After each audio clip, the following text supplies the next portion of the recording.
Hello everyone, कैसे हो आप सब लोग। आई होप कि आप सभी बहुत ही अच्छे होंगे। तो आज की वीडियो में हम लोग यहाँ पे बात करेंगे अपने हर्बल ड्रग टेक्नोलॉजी के यूनिट नंबर 3 के बारे में, जिसमें हम लोग यहाँ पे यूनिट 3 को कंप्लीट कवर करने वाले हैं।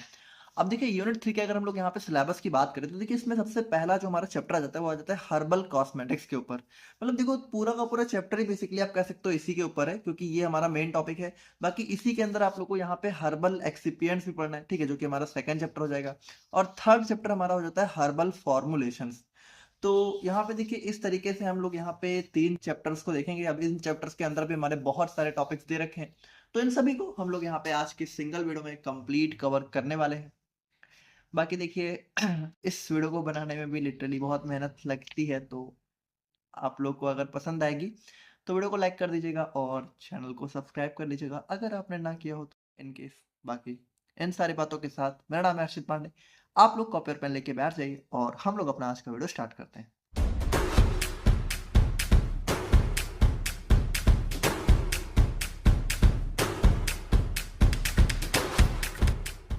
तो बात करें हम लोग यहाँ पे हर्बल कॉस्मेटिक्स के बारे में, तो देखो, सबसे पहले अगर हम लोग यहाँ पे कॉस्मेटिक्स को समझे तो कॉस्मेटिक्स क्या होते हैं भाई। कॉस्मेटिक्स मतलब हमारे जो भी ब्यूटी प्रोडक्ट्स होते हैं, जिनको हम लोग कहाँ जो कि जिनको हम लोग यहाँ पे अपने स्किन, हेयर या फिर बॉडी पे यूज करते हैं, उनको कह सकते हो इनहेंस करने के लिए, उसकी ब्यूटी को बढ़ाने के लिए, उसको प्रोटेक्ट करने के लिए, उसकी हेल्थ को मेंटेन रखने के लिए। तो इन सभी के लिए जो भी प्रोडक्ट्स हम लोग यहाँ पे यूज करते हैं उन्हीं को कॉस्मेटिक्स बोलते हैं। जैसे जो भी क्रीम होती है, शैम्पू होता है, फेस वॉश हो गया, ठीक है, मेहंदी वगैरह हो गई, और जो हर्बल हेयर कलर्स होते हैं, तो ये सारी चीजें कहीं ना कहीं क्या होता है, हर्बल कॉस्मेटिक्स के अंदर ही तो आ जाते हैं। जैसे हमारा परफ्यूम हो गया, कॉस्मेटिक्स आप लोग बहुत अच्छे से समझते हो, और इसको हमने ऑलरेडी भी फार्मास्यूटिकल जूरिस्प्रूडेंस में देखा हुआ था, है ना। इसकी प्रॉपर डेफिनेशन भी हमने देखी थी। अब देखो, इसी कॉस्मेटिक्स के आगे अगर हमारा वर्ड जुड़ गया हर्बल, तो हर्बल का मतलब क्या है। अब यहाँ पे हम लोग उन कॉस्मेटिक्स की बात करेंगे जिनमें हम लोग यहाँ पे नेचुरल या फिर हर्बल इंग्रेडिएंट्स का यूज करके उनको प्रिपेयर करते हैं। अब देखो, यहाँ पे हर्बल कॉस्मेटिक्स से मतलब क्या है। जैसे अब आपको पता है कि जैसे मान लो एलोवेरा है, ठीक है, तो एलोवेरा को तो आप लोग यहाँ पे डायरेक्टली भी अपनी बॉडी में यूज कर सकते हो, है ना, अपनी स्किन पे यूज कर सकते हो। और बाकी आप लोग को पता है, इसी एलोवेरा को यूज करके आजकल क्या होता है, मार्केट में आप लोग को बहुत सारे एलोवेरा जेल्स भी देखने को मिलते हैं, है ना। जैसे कि आप लोगों को पता होगा, पतंजलि का आता है वो, मामाअर्थ, इसी तरीके से बहुत सारी कंपनियों के एलोवेरा जेल भी आते हैं। जैसे मान लो हल्दी है, तो हल्दी का आप लोग डायरेक्टली भी पेस्ट बना के यूज कर सकते हो। और इसी हल्दी और उपतन और बहुत सारी चीजों को मिला के क्या होता है, उपतन या फिर हल्दी फेस पैक आ जाता है, ठीक है। तो इसको भी इस तरीके से, मतलब बेसिकली देखिए, यहाँ पे किसी कंपनी का प्रमोशन नहीं हो रहा है, ठीक है, और मुझे पता भी नहीं है, आप लोग अपने हिसाब से यूज करना, ये नहीं कि मामाअर्थ यूज करने चले जाओ। तो यहाँ पे देखो, बेसिकली वही बात है कि हर्बल कॉस्मेटिक्स का मतलब क्या है कि जो भी हर्बल इंग्रेडिएंट्स होते हैं, जैसे हल्दी, एलोवेरा, इन सब का यूज करके, और भी बहुत सारी चीजें होती हैं, जब हम लोग यहाँ पे कॉस्मेटिक या फिर क्रीम या फिर जो भी फेस वॉश होता है, जेल होते हैं, इन सभी चीजों को बनाते हैं, तो इन्हीं को हम लोग बोलते हैं हर्बल कॉस्मेटिक्स। जैसे आप लोग को पता है कि जो जैसे मान लो जो मेहंदी होती है, ठीक है, जो हैना हैना की जो मेहंदी होती है, तो यहाँ पे क्या होता है कि हैना की नेचुरल लीव्स भी हमें देखने को मिलती हैं। अब इसको भी आप लोग डायरेक्टली भी लगा सकते हो, और इसी का पाउडर फॉर्म आप लोग को मार्केट में ऐसे पैकेज प्रोडक्ट में भी मिल जाता है ना। जैसे बहुत सारे अलग अलग कंपनियों के आते हैं। तो ये सारे क्या होते हैं, ये सारे हमारे कह सकते हो हर्बल कॉस्मेटिक्स होते हैं। सिंपल सी बात है, इसमें कुछ खास नहीं है ना, आप लोग समझ लो। तो हर्बल कॉस्मेटिक्स क्या है, ऐसे नेचुरल वो प्रिपरेशन है जहां पे हमें नेचुरल इंग्रेडिएंट्स देखने को मिलते हैं, जो कि हमें प्लांट्स या फिर हर्ब्स से देखने को मिलते हैं, ठीक है। और इनका यूज हम लोग यहाँ पे अपनी जो भी ब्यूटी होती है, ठीक है, ब्यूटी करने कह सकते हो, ब्यूटी को एनहांस करने के लिए, हमारी स्किन को क्लीन करने के लिए, जैसे फेस वॉश वगैरह आप लोग क्यों यूज करते हो, है ना, स्किन को क्लीन करने के लिए, साबुन वगैरह हो गया बॉडी को क्लीन करने के लिए। उसके बाद देखो, protect and maintain the health of skin. अब जैसे, अब आजकल आपको पता है कि स्किन केयर के लिए बहुत सारी चीजें आती हैं, है ना, मॉइस्चराइजर आता है, सन स्क्रीन आती है, वो सारी चीजें क्या करती हैं, आप लोग की स्किन को प्रोटेक्ट करती हैं, उसकी हेल्थ को इंप्रूव करती हैं, है ना, थोड़ा सा एजिंग को स्लो करती हैं। और उसके बाद देखिए, हेयर, बॉडी, अब जैसे हेयर में आप लोग शैम्पू लगाते हो, वो सारी चीजें कॉस्मेटिक्स में आ जाती हैं। और अगर वही सारी चीजें हमारी हर्बल इंग्रेडिएंट्स का यूज करके बनी हो तो हर्बल कॉस्मेटिक्स हो गया। अब इसमें क्या होता है, या तो देखो, जैसे हर्बल कॉस्मेटिक्स में या तो बिल्कुल केमिकल्स होते ही नहीं, हो तो होते हैं तो बहुत ही मिनिमल अमाउंट में होते हैं, बहुत ही कम अमाउंट में, तब हम लोग यहाँ पे उसको बोलते हैं हर्बल कॉस्मेटिक्स। बाकी देखो, these are cosmetic products made using plant based ingredient. तो यहाँ पे देखो, सिंपल सी बात वही है कि इन ये जो भी हमारे कॉस्मेटिक्स होते हैं, इनमें जो इंग्रेडिएंट्स हम लोग यूज करेंगे वो प्लांट बेस्ड होंगे, ठीक है। जैसे कि प्लांट से हम लोग यहाँ पे क्या हो गया, जैसे मान लो एलोवेरा हो गया, हल्दी हो गया, तो ये सारे क्या है, हमारे प्लांट बेस्ड इंग्रेडिएंट्स हैं। जब इनका यूज करके हम लोग कॉस्मेटिक बनाते हैं तो ये हो जाता है हर्बल कॉस्मेटिक। अब देखो हर्बल कॉस्मेटिक्स के अगर हम लोग यहाँ पे एडवांटेजेस की बात करें तो भाई सिंपल सी बात है कि हमारा नेचुरल इंग्रेडिएंट से बना होता है, तो यहाँ पे साइड इफेक्ट भी बहुत कम होते हैं, है ना, सिंथेटिक कॉस्मेटिक्स के कंपेयर में। उसके बाद यहाँ पे ज्यादातर स्किन को सूट कर जाता है क्योंकि ये नेचुरल है। जैसे जो केमिकल वाली चीजें होती हैं वो सेंसिटिव स्किन के ऊपर क्या होती है, बहुत ज्यादा रैशेज या फिर एक्ने वगैरह कॉज कर सकती हैं, लेकिन ये जो हमारे नेचुरल होते हैं ये ज्यादातर स्किन पे सूट कर जाते हैं। उसके बाद देखो नरिश करते हैं, लॉन्ग टर्म बेनिफिट्स। जैसे नेचुरल चीज है तो नेचुरल चीज क्या होता है कि तुरंत अपना असर नहीं शो करती है, लेकिन वो लॉन्ग टर्म में बहुत अच्छा बेनिफिट शो करती है और लॉन्ग टर्म में कभी आपके लिए हार्मफुल नहीं होगी, मतलब इन ज्यादातर केस में। उसके बाद देखो अब नेचुरल है तो नॉन टॉक्सिक भी नहीं होगा, इरिटेशन भी नहीं कॉज करेगा। बाद ये हमारे क्या होते हैं, इको फ्रेंडली होते हैं, मतलब इन्वायरमेंट के लिए भी बहुत अच्छे होते हैं, इन्वायरमेंट को बिल्कुल भी नुकसान नहीं करते हैं। बायोडिग्रेडेबल यानी बायो मतलब हमारी बॉडी के अंदर जाके डिग्रेड हो जाते हैं। ऐसा नहीं है कि हमारी बॉडी के अंदर गए तो हमें इन्हें जो है सर्जरी करके निकालना पड़ेगा, ऐसा भी कोई चीज नहीं है ना, हमारी बॉडी के अंदर नेचुरली क्या होते हैं, डिग्रेड हो जाते हैं। उसके बाद कंटेन मेडिसिनल प्रॉपर्टीज। अब जैसे अब आपको पता है, मान लो हल्दी है, ठीक है, तो हल्दी का यूज क्या लोग अपना फेस ग्लो करने के लिए करते हैं, लेकिन हल्दी के अंदर हमारी क्या होती है, एंटी बैक्टीरियल प्रॉपर्टी भी होती है, एंटी इन्फ्लामेटरी प्रॉपर्टी भी होती है। तो हल्दी क्या होता है कि हमारा कह सकते हो फेस ग्लो कॉस्मेटिक यूज तो दे ही रहा है, लेकिन उसके साथ साथ यहाँ पे मेडिसिनल प्रॉपर्टीज भी होती हैं जो कि हमारी स्किन के लिए और अच्छी होती हैं। उसके बाद lower risk of allergic reaction. अब सिंपल सी बात है कि नेचुरल चीज आप लोग लगाओगे तो एलर्जी होने के चांस कम से कम रहेंगे। और यहाँ पे ज्यादातर लोग क्या है कि लॉन्ग टर्म यूज के लिए जो है जनरली वेल एक्सेप्टेड होता है, मतलब अब आजकल ज्यादातर लोग यहाँ पे नेचुरल चीजों की तरफ शिफ्ट भी हो रहे हैं। तो यहाँ पे यही सारी चीजें हमारी हर्बल कॉस्मेटिक्स के अंदर आ जाती हैं। अब देखो अगर हम लोग यहाँ पे टाइप्स ऑफ हर्बल कॉस्मेटिक्स की बात करें तो टाइप्स में देखो भाई जनरली कॉस्मेटिक क्या क्या होता है, या तो हमारा स्किन केयर प्रोडक्ट्स होते हैं जैसे कि क्रीम हो गया, फेस वॉश हो गया, या तो हमारे हेयर केयर प्रोडक्ट्स होते हैं जैसे कि हमारा शैम्पू हो गया, कंडीशनर हो गया, हेयर कलर हो गया, या तो ओरल केयर प्रोडक्ट्स होते हैं जैसे कि हमारा टूथपेस्ट हो गया, ठीक है, माउथ वॉश हो गया। तो बेसिकली देखिए इसी तरीके से हर्बल कॉस्मेटिक्स को भी हम लोग यहाँ पे 3 पार्ट में डिवाइड कर देते हैं, पहला स्किन, फिर दूसरा हेयर, तीसरा ओरल। तो सबसे पहले स्किन केयर प्रोडक्ट्स की बात करें तो इसके अंदर देखिए, इसके अंदर हमारा क्या आता है, इसके अंदर हमारी वो चीज आ जाती हैं जो कि हमारी स्किन की अपीयरेंस को इंप्रूव करती हैं, स्किन की हेल्थ को इंप्रूव करती हैं। उसके बाद स्किन को क्या होता है, क्लीन करती हैं, प्रोटेक्ट करती हैं और नरिश करती हैं। जैसे क्लीन करने के लिए फेस वॉश हो गया, ठीक है, प्रोटेक्ट तो मान लो आप लोगों को सन से प्रोटेक्शन चाहिए तो सनस्क्रीन हो गया, नरिश तो नरिश करने के लिए हमारे बहुत सारे मॉइस्चराइजर आते हैं। तो ये सारी चीजें क्या करती हैं, हमारी जो है स्किन को जो है अपीयरेंस को भी धीरे धीरे करके इंप्रूव करती हैं। जैसे अगर आप लॉन्ग टर्म तक अपनी स्किन की केयर करोगे तो आपकी अपीयरेंस भी बहुत अच्छी होगी, स्किन ग्लोइंग लगेगी।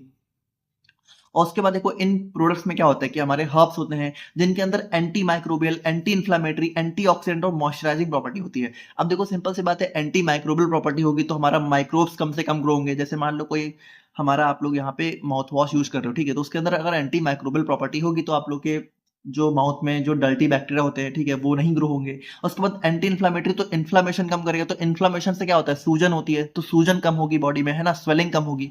एंटीऑक्सीडेंट, तो एंटीऑक्सीडेंट प्रॉपर्टी का मतलब क्या है कि हमारा ऑक्सीडेशन कम करेगा, यानी फ्री रेडिकल्स का बनना रोकेगा। फ्री रेडिकल्स क्या करते हैं, हमारी सेल को डैमेज करते हैं, तो हमारी सेल कम से कम डैमेज होगी। जब सेल कम डैमेज होगी तो हमारी बॉडी क्या होगी, जो है एजिंग स्लो हो जाएगी, है ना, हमारी बॉडी जो है कह सकते हो काफी लंबे समय तक जवां दिखेगी। उसके बाद मॉइस्चराइजिंग, तो हमारे मॉइस्चराइजर होते हैं वो मॉइस्चराइज करते हैं स्किन को, थोड़ा सा उसको जो है स्मूथ बनाते हैं, है ना, ग्लोइंग बनाते हैं, और यहाँ पे लॉन्ग टर्म सेफ के लिए भी बहुत यूजफुल होते हैं। एग्जाम्पल के लिए बात करें तो herbal cream, herbal lotion, herbal soap, herbal face wash, herbal sunscreen, herbal face wash, ठीक है, तो ये सारी चीजें हमारी आ जाती हैं, हर्बल फेस पैक वगैरह। ये हमारे क्या हो गए, स्किन केयर प्रोडक्ट्स हो गए। उसके बाद हम लोग बात करें अपने हेयर केयर प्रोडक्ट्स के बारे में, तो हेयर केयर मतलब कि ऐसी चीजें जो कि हमारे हेयर की हेल्थ को जो है मेंटेन करती हैं, हेयर की रूट्स को, है ना, हमारे बालों की जो जड़ें हैं उनको स्ट्रेंथन करती हैं, और यहाँ पे जो भी हेयर का ग्रोथ है और जो हेयर प्रॉब्लम्स है, ठीक है, हेयर की ग्रोथ को प्रमोट करती हैं और हेयर प्रॉब्लम्स को प्रिवेंट करती हैं, मतलब होने से पहले ही रोकती हैं, या फिर हो जाती है तो भी यहाँ पे ट्रीट करती हैं, जैसे कि डैंड्रफ, हेयर फॉल। उसके बाद देखो यहाँ पे हेयर केयर प्रोडक्ट्स अगर हमारे जो है हर्बल है, तो हर्बल हेयर केयर प्रोडक्ट्स में क्या होता है कि हमें जो है कह सकते हो हेल्प देखने को मिलती है, जो कि स्कैल्प सर्कुलेशन।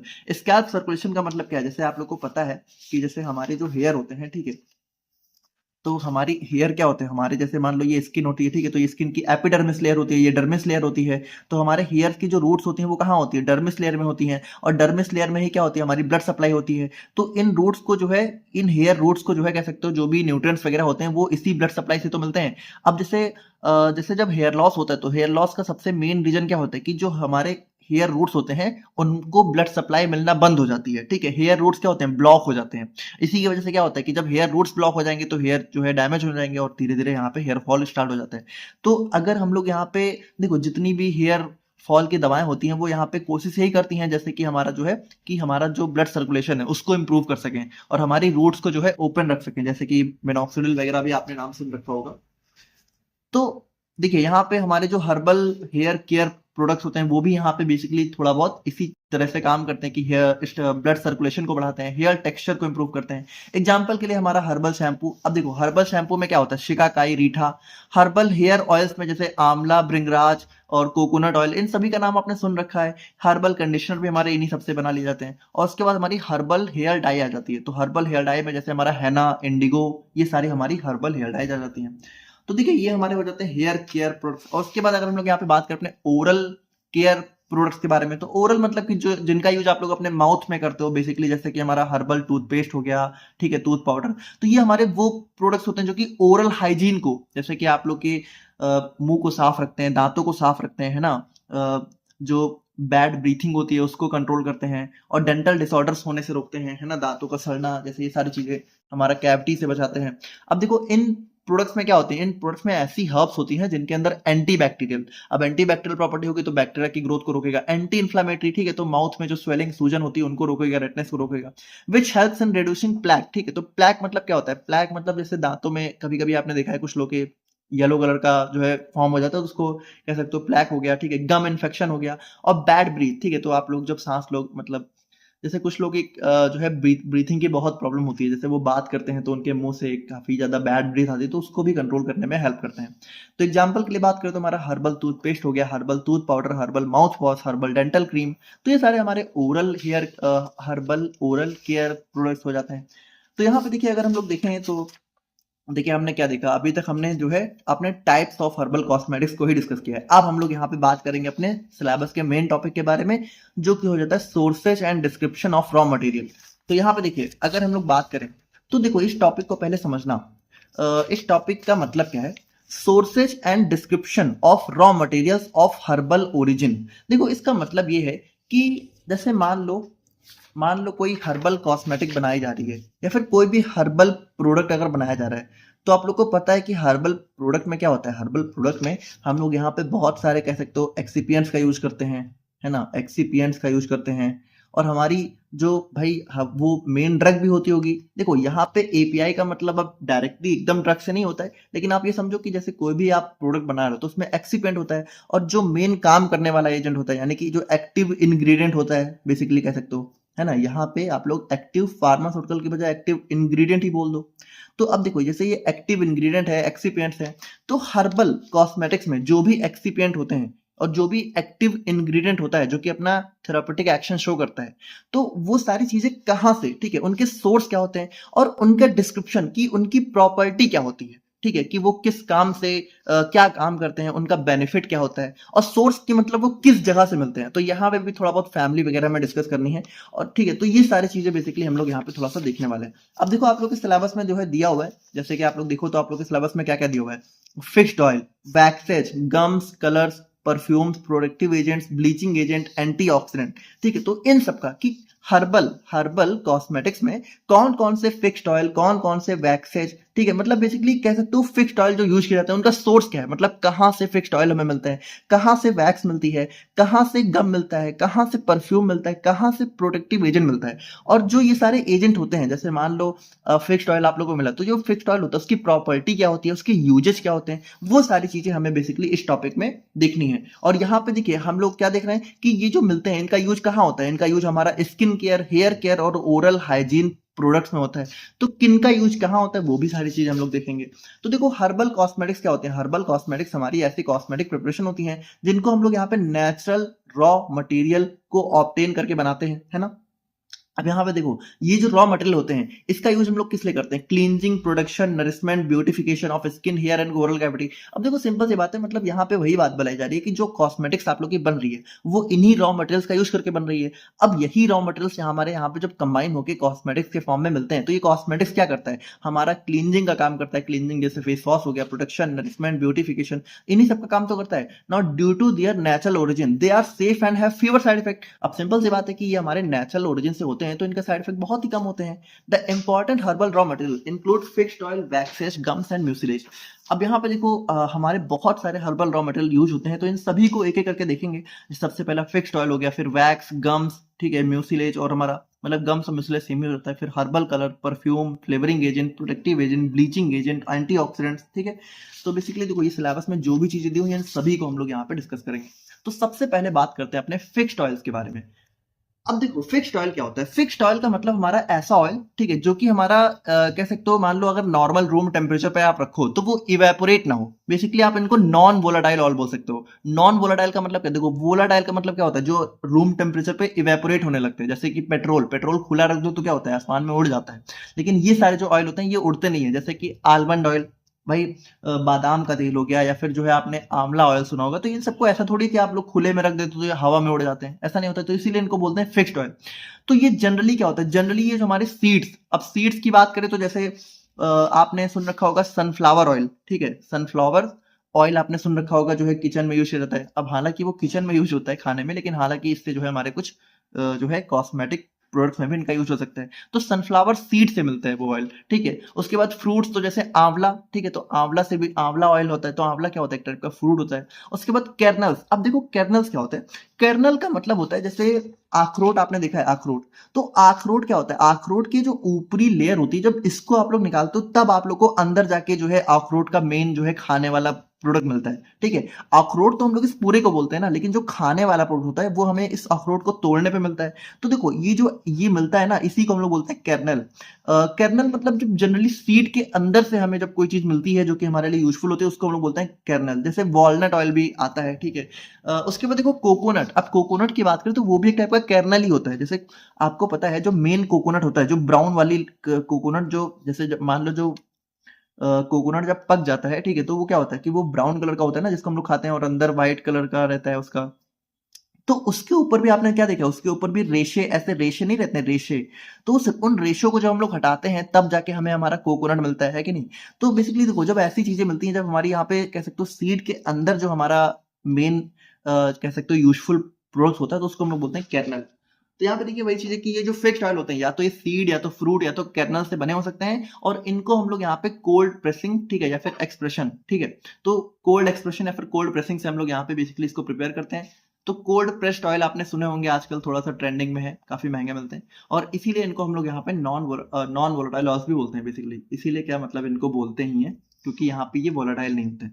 अब डिस्क्रिप्शन की बात करें तो देखो डिस्क्रिप्शन मतलब यहाँ पे इनकी प्रॉपर्टी क्या होती है, इनका क्या मतलब कह सकते हो यूज है, या फिर प्रॉपर्टी क्या है। तो प्रॉपर्टी ये होती है कि जो फिक्स्ड ऑयल होते हैं ये मेनली इमोलियंट्स का मतलब होता है कोमल, कोमलता के लिए, मतलब कह सकते हो थोड़ा सा सॉफ्ट बनाने के लिए, स्किन को स्मूथ बनाने के लिए, और नरिशिंग एजेंट, यानी कि कह सकते हो जो भी हमारा स्किन होती है, हमारे हेयर्स होते हैं, उनको थोड़ा सा कोमल रखने के लिए, उनको सॉफ्ट बनने, उनको नरिश करने के लिए हम लोग यहाँ पे फिक्स्ड ऑयल्स का यूज करते हैं। जैसे आंवला ऑयल क्या होता है, आंवला ऑयल आप लोग यहाँ पे बालों में लगाते हो, कोकोनट ऑयल हो गया। तो ये सारे हमारे इमोलियंट और नरिशिंग एजेंट की तरह काम करते हैं। बाकी ये स्किन को सॉफ्ट करते हैं, मॉइस्चर लॉस को प्रिवेंट करते हैं, है ना, हमारी स्किन को मॉइस्चराइज रखते हैं, हमारे बालों को मॉइस्चराइज रखते हैं, और टेक्सचर ऑफ कॉस्मेटिक प्रोडक्ट्स। और यहाँ पे देखो सिंपल सी बात है, ये फिक्स्ड ऑयल क्या है, ये फिक्स्ड ऑयल हम लोग यहाँ पे कॉस्मेटिक प्रोडक्ट्स बनाते समय यूज करते हैं। अब हालांकि कुछ कुछ का इसमें डायरेक्टली भी यूज हो जाता है, जैसे मान लो आपने प्योर आलमंड ऑयल बना लिया, ठीक है, तो प्योर आलमंड ऑयल आप लोग डायरेक्टली भी यूज कर सकते हो, लेकिन अब हालांकि प्योर थोड़ी मिलता है आजकल, वो तो बहुत महंगा हो जाएगा। और बाकी देखिए they also nourish hair and product oral tissues. तो यहाँ पे हेयर और ओरल टिश्यूज में भी यहाँ पे इसका यूज हमें देखने को मिलता है। तो कैसे कैसे होता है, तो सबसे पहले हम लोग यहाँ पे कुछ इंपॉर्टेंट फिक्स्ड ऑयल्स की बात करते हैं, जो मतलब कौन कौन से फिक्स्ड ऑयल हम लोग यहाँ पे जनरली हर्बल कॉस्मेटिक्स में यूज करते हैं। तो सबसे पहला आता है आलमंड ऑयल। आलमंड ऑयल आपने बहुत सुना होगा।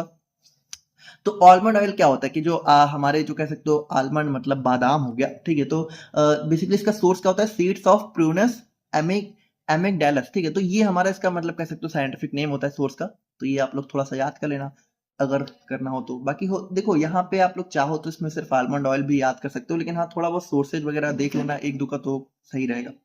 बाकी इंपॉर्टेंट क्वेश्चन में बता ही देंगे आप लोगों को क्या करना है।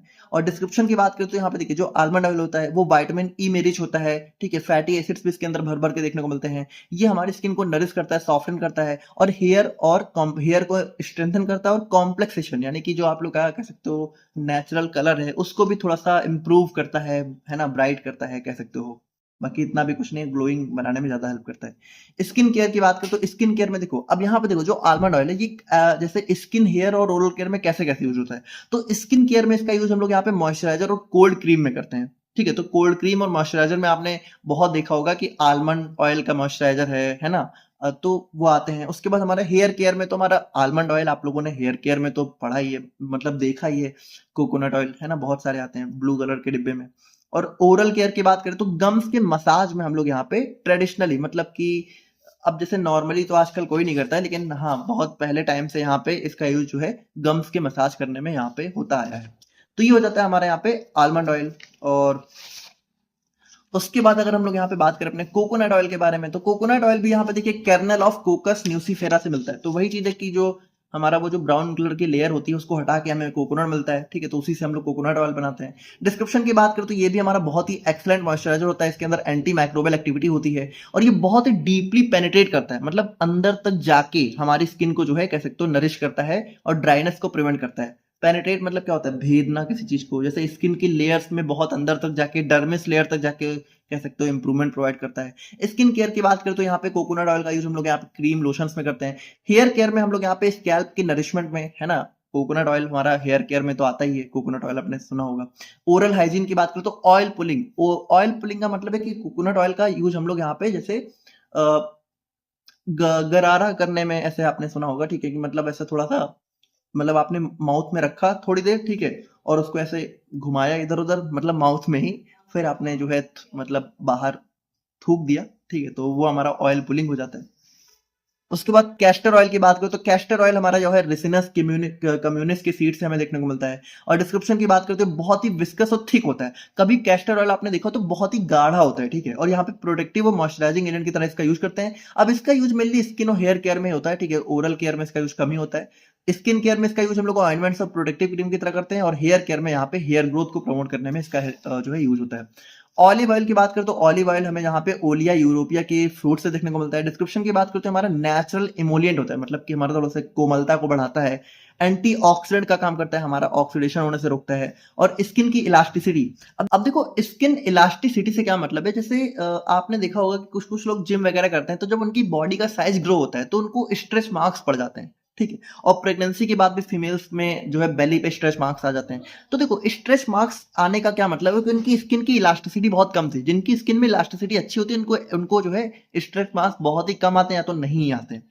ठीक है, तो स्किन इलास्टिसिटी को बढ़ाने के लिए भी ऑलिव ऑयल बहुत ही हेल्पफुल होता है, और हेयर को नरिश करने में भी हमारा हेल्पफुल होता है। स्किन केयर की बात करें तो हमारा मॉइस्चराइजिंग क्रीम की तरह, मॉइस्चराइजिंग क्रीम में इसका यूज हमें देखने को मिलता है। और हेयर केयर में जो कंडीशनर होते हैं, ठीक है, जिनका यूज शैम्पू के बाद हम लोग कंडीशनर का यूज करते हैं, उस कंडीशनर में हमें जो है ऑलिव ऑयल काफी देखने को मिलता है।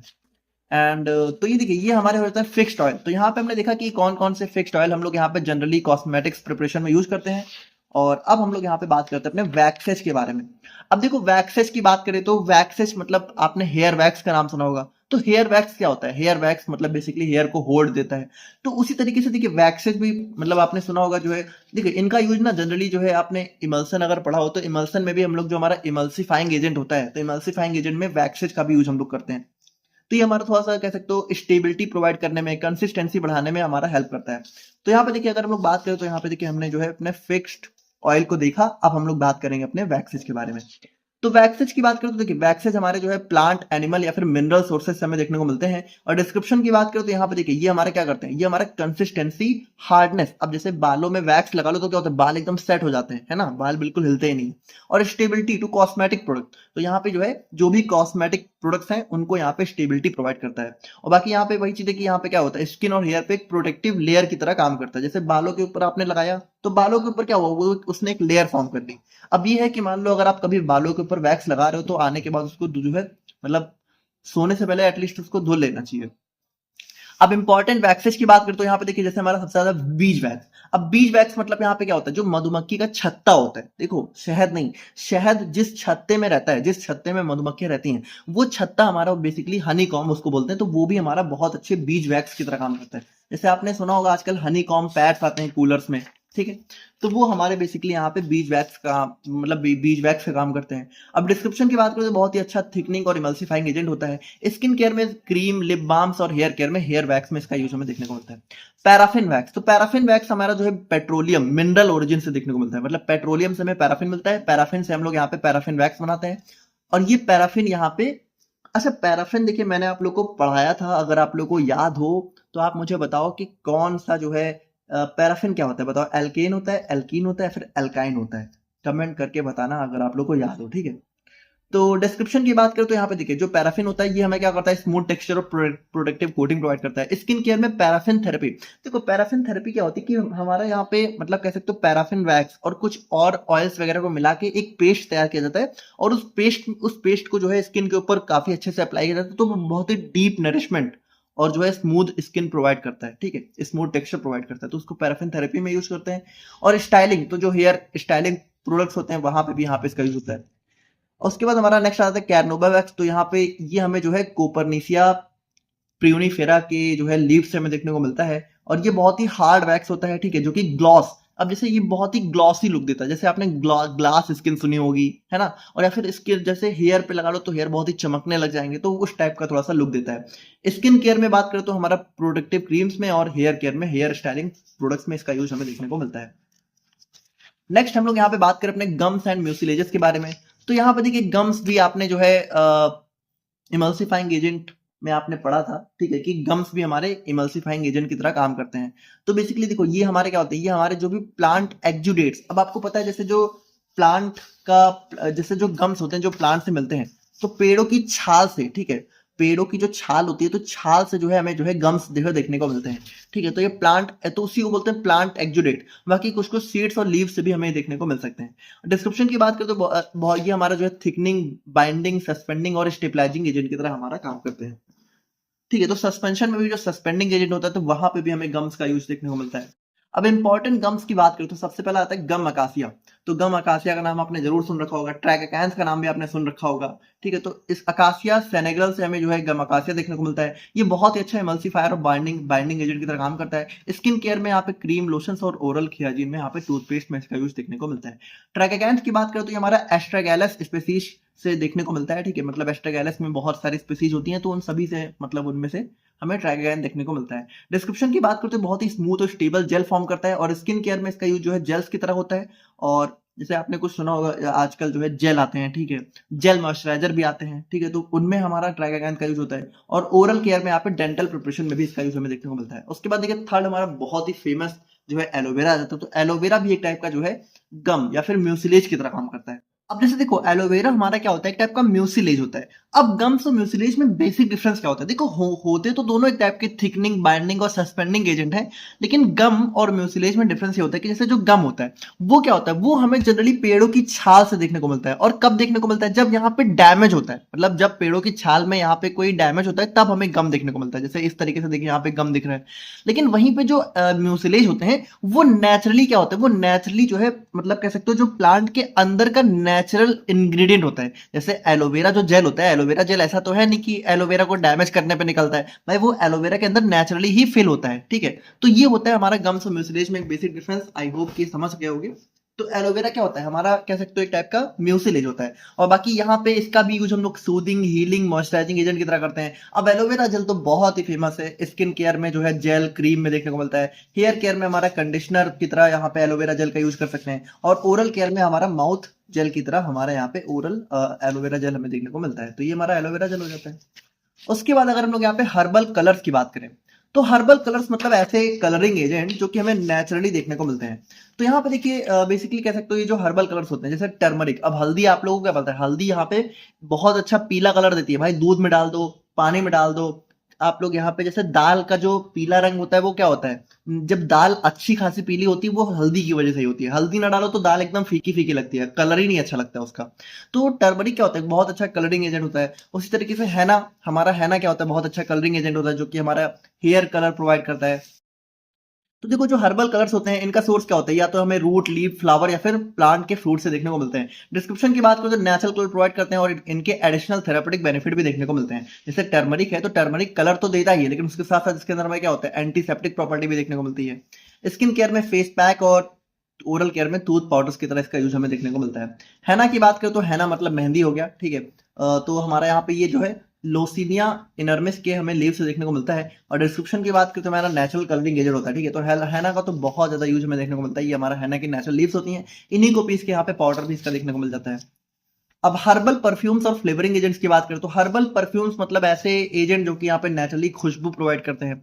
अब यहाँ पे ये हमें या तो जो भी एरोमेटिक, एरोमेटिक मतलब खुशबूदार, यानी कि जिनके अंदर एक अच्छी सुगंध होती है, ठीक है, ऐसे प्लांट्स, फ्लावर्स या फिर जो है हमें जो है कह सकते हो स्पाइसेस से देखने को मिलता है। अब डिस्क्रिप्शन की बात करें तो इनका यूज हम लोग यहाँ पे प्लीजेंट फ्रेग्रेंस और टेस्ट प्रोवाइड करने के लिए करते हैं। एग्जाम्पल के लिए हमारा रोज ऑयल हो गया, पेपरमेंट ऑयल हो गया, क्लोव ऑयल हो गया। तो देखो इन सभी में जैसे रोज ऑयल में क्या होता है, रोज की खुशबू होती है। पेपरमिंट ऑयल में थोड़ा सा यहाँ पे मेंथॉल की खुशबू होती है। आपने मेंथॉल के जो है डिओज भी सुने होंगे, साबुन आता है मेंथॉल का। क्लोव ऑयल हो गया, तो इसका यूज हम लोग ओरल हाइजीन में जनरली करते हैं। और इसके अलावा अगर हम लोग यहाँ पे प्रोटेक्टिव एजेंट्स की बात करें तो देखिए प्रोटेक्टिव एजेंट्स का मतलब है कि ऐसी चीजें जो कि हमारा प्रोटेक्शन प्रोवाइड करती हैं बहुत सारी चीजों से, जैसे कि हमारा इन्फेक्शन, इन्फ्लामेशन, इरिटेशन। अब इसका देखो, इसका एग्जांपल आप लोग समझ के बहुत मतलब सुन के आप लोग बहुत इजीली समझ जाओगे, जो कि हो जाता है नीम, तुलसी। ये सारे हमारे क्या होते हैं भाई, ये सारे हमारे जो है बहुत अच्छा कह सकते हो anti bacterial, anti fungal agent की तरह काम करते हैं।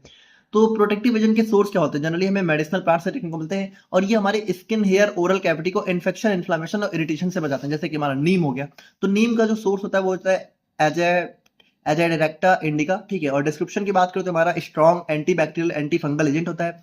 और स्किन केयर में यहाँ पे एंटी एक्ने, देखिए जिनको भी एक्ने होते हैं तो एक्ने के लिए क्या होता है, बहुत सारे नीम पेस्ट होता है, नीम के फेस वॉश आते हैं।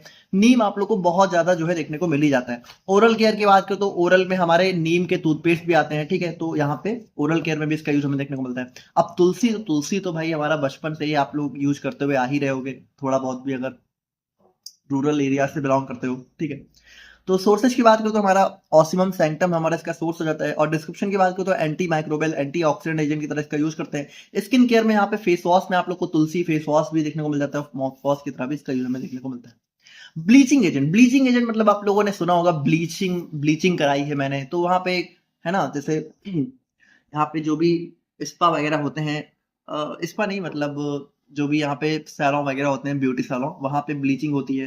तो ब्लीचिंग मतलब क्या, जो कि स्किन को लाइट करने में, थोड़ा सा पिगमेंटेशन को रिमूव करने में यहाँ पे इसका यूज होता है। और ये भी जो नेचुरल ब्लीचिंग एजेंट होते हैं, जैसे आजकल तो केमिकल ब्लीचिंग एजेंट का यूज होता है, पर नेचुरली जो होते हैं वो प्लांट एक्सट्रैक्ट हमें देखने को मिलते हैं, जैसे कि लेमन हो गया, लिकोरिस मुलेठी हो गया, ठीक है। तो लेमन का सोर्स क्या होता है, सिट्रस लेमन। लिकोरिस का सोर्स क्या होता है, ग्लिसरीजा ग्लैब्रा। तो ये हमारा हो गया जो है ब्लीचिंग एजेंट। और एंटीऑक्सीडेंट, तो एंटीऑक्सीडेंट मतलब ऐसे एजेंट जो कि ऑक्सीडेशन होने से रोकते हैं। ऑक्सीडेशन मतलब कि फ्री रेडिकल्स को बनने से रोकते हैं, हमारी सेल्स को डैमेज होने से बचाते हैं, हमारी एजिंग को स्लो करते हैं। तो ये फ्री रेडिकल डैमेज से प्रोटेक्ट करता है, एजिंग को डिले करता है, विटामिन में रिच होता है, जैसे कि विटामिन ई हो गया, आंवला, ग्रीन टी, ये सारे हमारे एक टाइप के एंटीऑक्सीडेंट्स हो जाते हैं। और ये इनका सोर्स हो गया, ठीक है, तो आप लोग देख लेना। बाकी यहाँ पे देखिए, यहाँ पे आप लोग का जो है पहला चैप्टर जो कि हर्बल कॉस्मेटिक्स का मेन टॉपिक है वो कंप्लीट हो जाता है। तो यहाँ पे देखिए हमने जो है सभी चीजों को देखा, गम्स देखा, कलर्स देखा, परफ्यूम्स देखे, protective agent, bleaching agent, antioxidant, इन सभी को हमने यहाँ पे डिस्कस कर लिया। अब हम लोग यहाँ पे बात करते हैं अपने हर्बल एक्सिपिएंट्स के बारे में।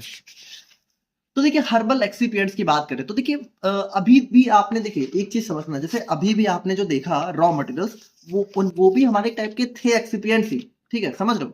बाकी आप ये समझो कि उनमें से कुछ एक्सिपिएंट्स भी थे और कुछ हमारे एपीआई की तरह भी, मतलब एक्टिव इंग्रेडिएंट उनमें काम करते हैं। देखो हर्बल प्रोडक्ट्स में क्या होता है कि एक्सिपिएंट्स बिल्कुल ऐसा नहीं होता है कि एकदम वो काम ही ना करे। एक्सिपिएंट्स भी कुछ ना कुछ बेनिफिट प्रोवाइड करते हैं, ये चीज थोड़ा समझना।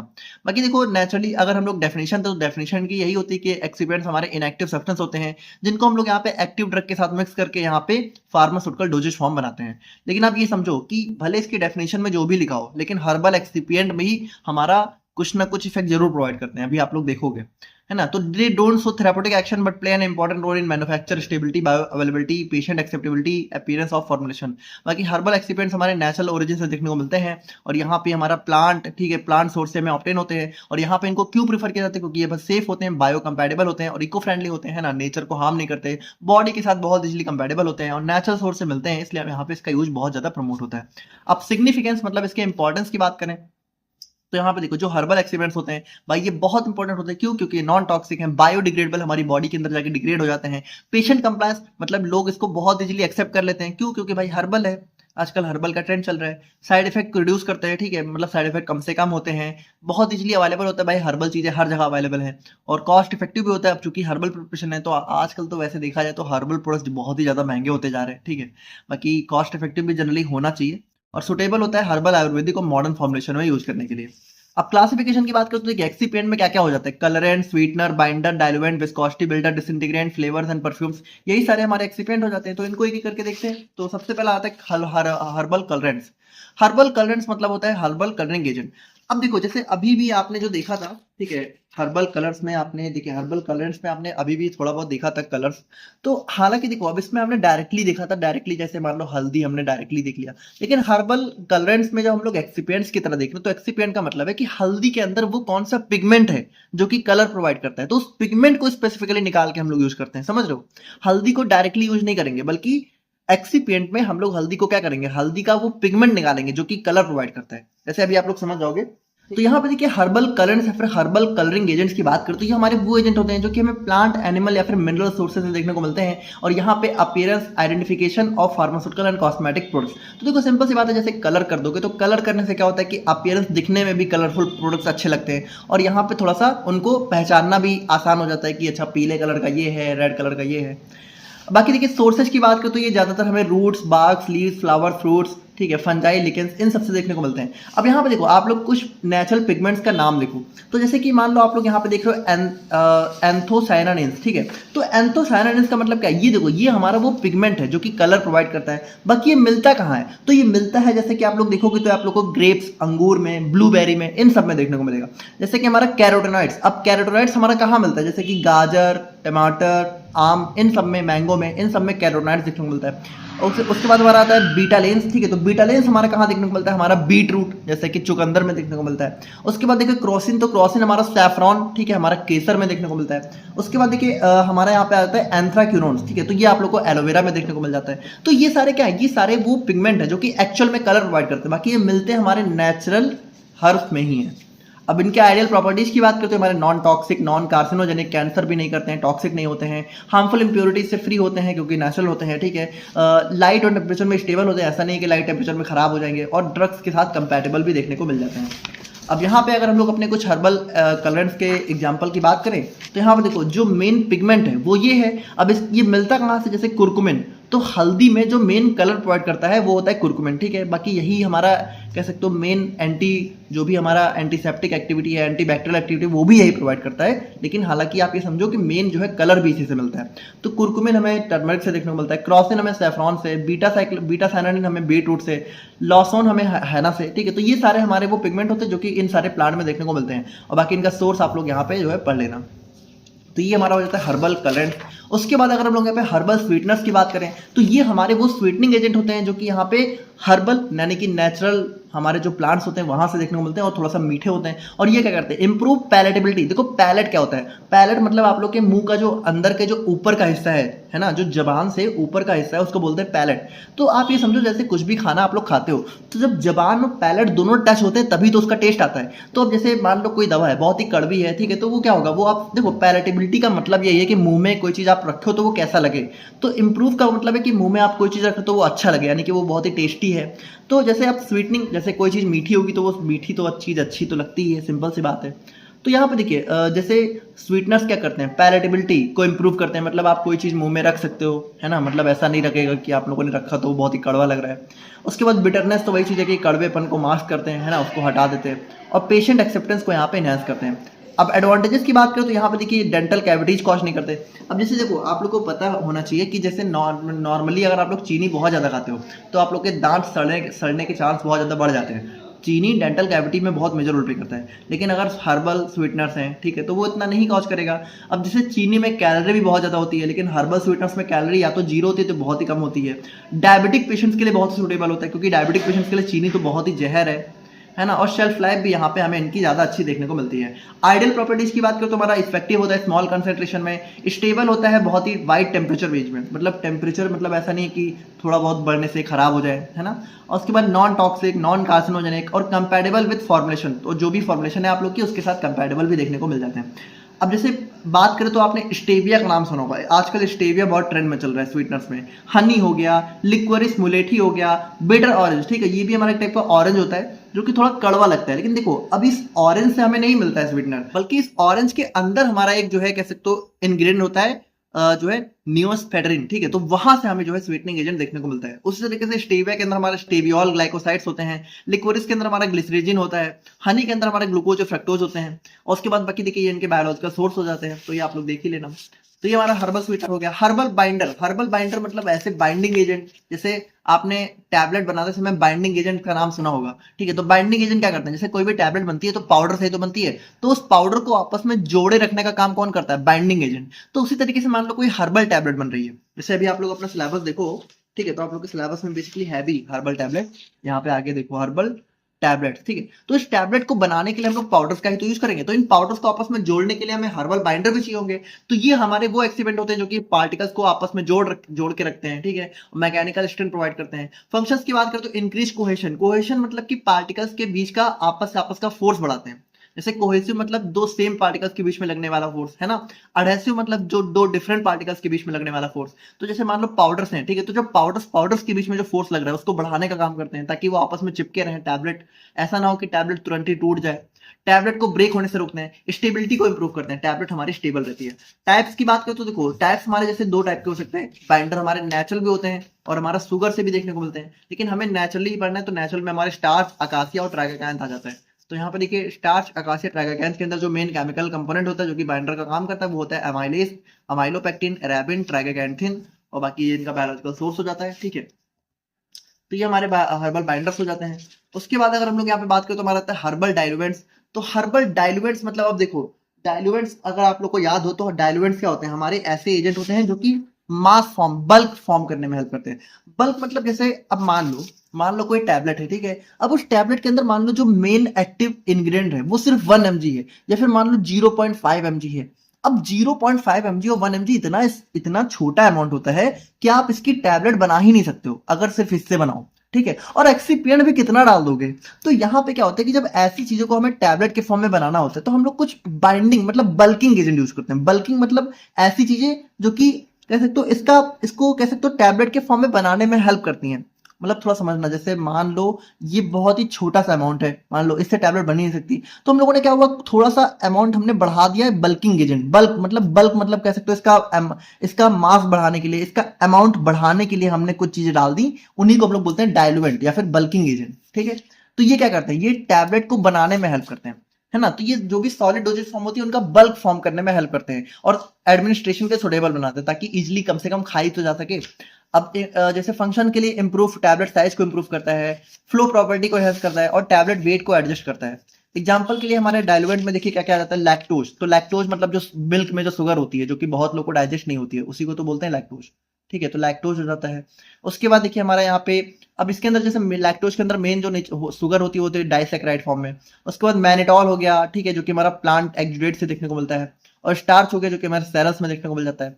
तो अब इनका शुगर के जैसे मैनिटॉल हमारी शुगर अल्कोहल होती है, स्टार्च हमारा पॉलीसैकेराइड नेचर का होता है। तो ये सारे हमारे कह सकते हो बाइंडिंग एजेंट की तरह हमें जो है देखने को मिल जाते हैं। और उसके बाद अगर हम लोग यहाँ पे हर्बल विस्कोसिटी बिल्डर्स की बात करें तो देखो विस्कोसिटी बिल्डर्स मतलब थिकनिंग एजेंट, मतलब जो चीजों को थोड़ा सा गाढ़ा बनाने में हेल्प करते हैं। तो अब यहाँ पे देखो ये हमारे वो एजेंट होते हैं जो कि लिक्विड फॉर्मुलेशन, स्पेशली जैसे अब आपको पता है जैसे सिरप वगैरह होती है तो सिरप क्या बहुत पतली होती है, ऐसा तो होता नहीं है, जैसे कुछ तो चलो थोड़ी बहुत पतली होती है पर ज्यादातर सिरप हमारी बहुत ही थिक होती है।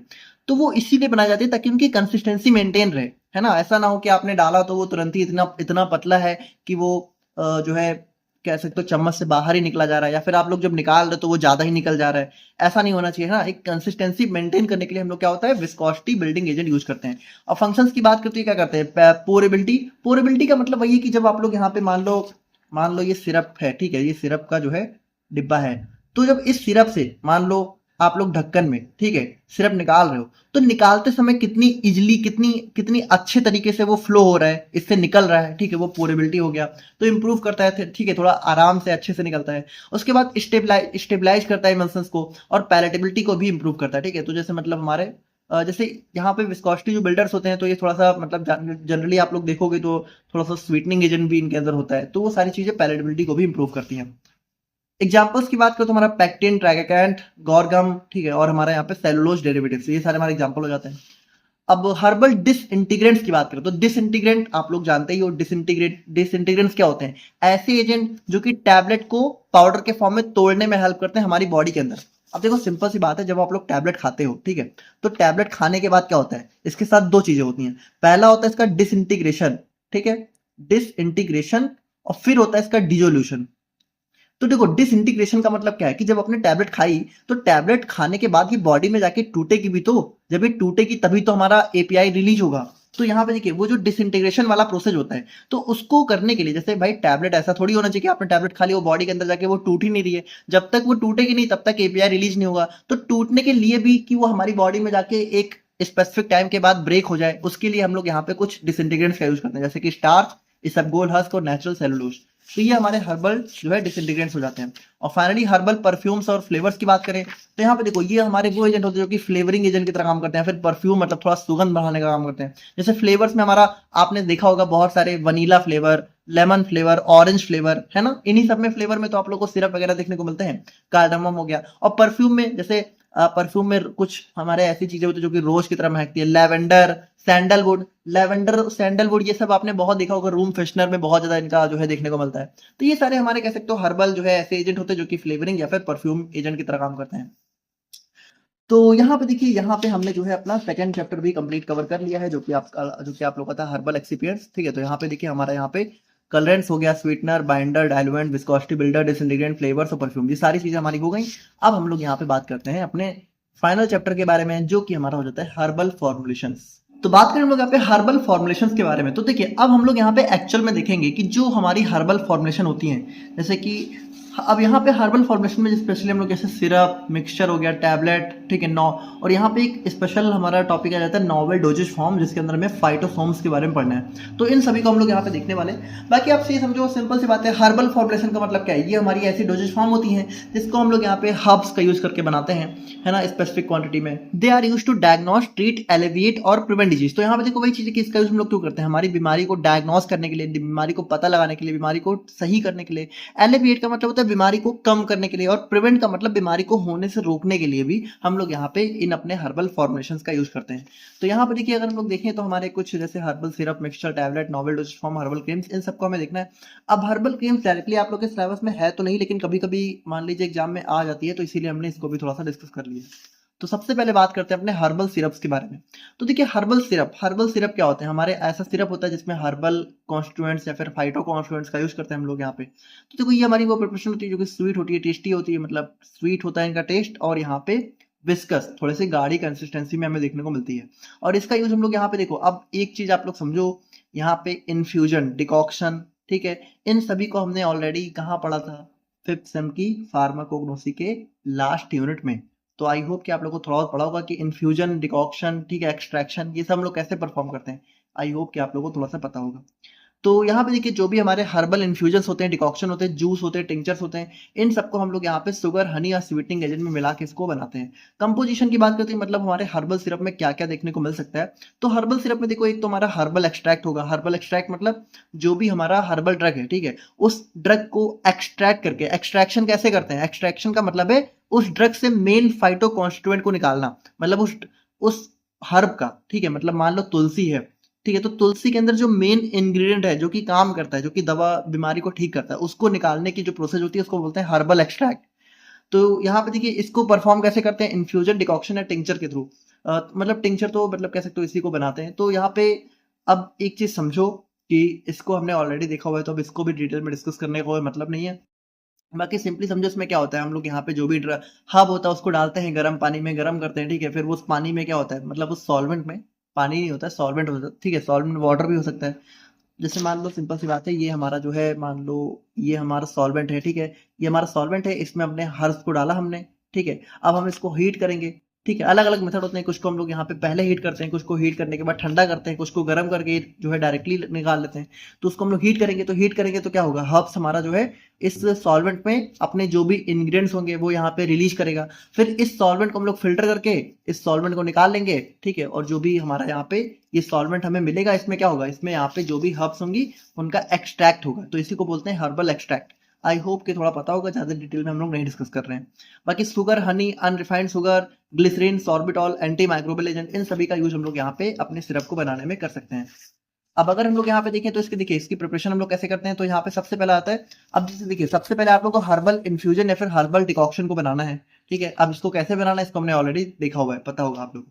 और फिर हम लोग क्या करेंगे, फिर हम लोग यहाँ पे लिक्विड को स्ट्रेन करेंगे, स्ट्रेन मतलब यहाँ पे इसको फिल्टर करेंगे, ठीक है। और फिर यहाँ पे प्रेस करेंगे टू रिमूव मैक्सिमम एक्सट्रैक्ट। अब यहाँ पे देखो वही चीज है कि जो हमारा यहाँ पे हर्बल इन्फ्यूजन बना है, इसको हम लोग क्या होता है, इसको हम लोग फिल्टर करते हैं, जैसे वही चीजें फिल्टर करेंगे। अब फिल्टर करने के लिए हम लोग ज्यादा से ज्यादा जैसे, अब जैसे चाय पत्ती, जब आप लोग यहाँ पे चाय को फिल्टर करते हो, ठीक है, तो चाय क्या होता है कि चाय पत्ती को आप लोग दबाने की कोशिश करते हो इस स्ट्रेनर में। ये जो छन्नी होती है, चाय छन्नी होती है, इसमें चाय पत्ती को दबाने की कोशिश करते हो ताकि ज्यादा से ज्यादा जो आप लोग का चाय है वो नीचे यहाँ पे कप में आ जाए। तो इसी को बोलते हैं कि हम लोग यहाँ पे मैक्सिमम एक्सट्रैक्ट को निकालने की कोशिश करेंगे। उसके बाद जो हर्बल एक्सट्रैक्ट है और हनी शुगर है, ठीक है, तो इनका इक्वल प्रोपोर्शन हम लोग जो है मिला के ऐड करेंगे। तो यहाँ पे देखो सिंपल सी बात है, जैसे मान लो यहाँ पे आपने सबसे पहले आपने जो है अपना डिकॉक्शन या इन्फ्यूजन बनाया, फिर आपने इसको फिल्टर किया। फिल्टर करने के बाद क्या होगा, इसमें आप लोग यहाँ पे देखो ये जो फिल्टर है, ठीक है, इसको आप लोग यहाँ पे एक कह सकते हो जार में डालोगे, और इस जार में आप लोग फिर जो है हनी भी डालोगे, ठीक है। दोनों का बराबर अमाउंट हमें लेना है, और उसके बाद आप लोग क्या करोगे, उसको हीट करोगे, ठीक है। तो यहाँ पे देखो equal proportion of herbal extract and honey sugar is mixed gently heated with until syrupy consistency is obtain. तो यहाँ पे देखो अब हम लोग क्या करेंगे, अब हम लोग यहाँ पे इसको हीट करेंगे। अब कब तक हीट करेंगे, जब तक यहाँ पे एक सिरप मतलब थोड़ा सा गाढ़ा कंसिस्टेंसी हमें ना देखने को मिल जाए। और जब हमारा सिरप रेडी हो जाएगा तो हम लोग क्या करेंगे, हम लोग यहाँ पे टिंचर को भी ऐड कर सकते हैं। अब टिंचर क्या होता है, देखो टिंचर मतलब कह सकते हो एक ऐसी चीज, ठीक है, जिसमें जो ड्रग होती है वो बहुत ही हाई पोटेंसी में होती है। मतलब टिंचर का मतलब है कि आपने मान लो सिरप बनाया, अब इस सिरप को और इफेक्टिव बनाने के लिए, ठीक है, आपने क्या किया कि इसमें एक बहुत ही हाई पोटेंसी का कुछ यहाँ पे इंग्रेडिएंट लाके मिला दिया, तो उसी को हम लोग यहाँ पे टिंचर बोल देते हैं। तो इस तरह से आप लोग का जो है हर्बल सिरप यहाँ पे प्रिपेयर हो जाता है।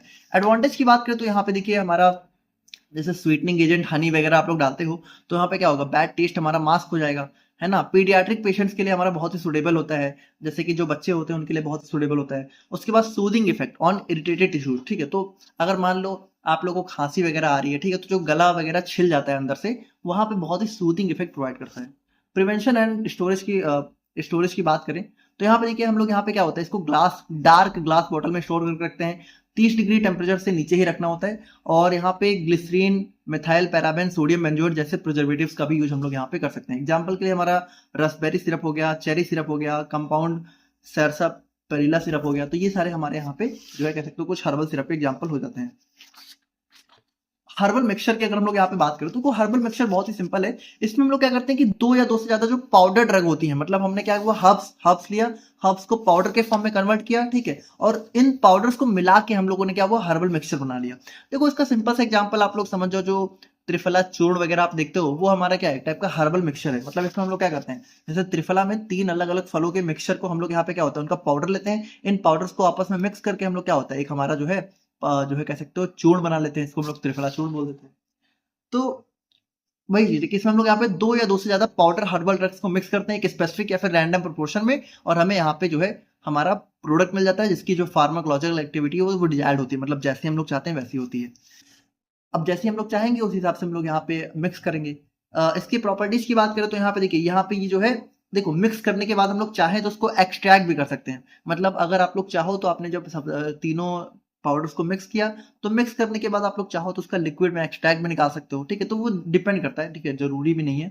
और बाकी देखिए स्टैंडर्डाइजेशन, अब जैसे जब बन गया तो हम लोग यहाँ पे एक स्टैंडर्ड सब्सटेंस से लेके उसका कंपैरिजन भी करेंगे, कि देखें कि वहाँ पे जो स्टैंडर्ड है, ठीक है, वो उसके कंपेयर में अच्छा है कि नहीं है। स्टैंडर्डाइजेशन का मतलब क्या है कि स्टैंडर्ड से कंपेयर करके आप लोग चेक करोगे कि जो आपने बनाया है वो एकदम स्टैंडर्ड के बराबर क्वालिटी का है कि नहीं है। उसके बाद थेरापेटिक एक्टिविटी भी यहाँ पे काफी अच्छी होती है, क्यों, क्योंकि यहाँ पे 2 से ज्यादा मिक्सचर होते हैं, है ना। तो 2 या 2 से ज्यादा हमें एक्टिव इंग्रेडिएंट्स का थेरापेटिक इफेक्ट एक साथ देखने को मिल जाता है।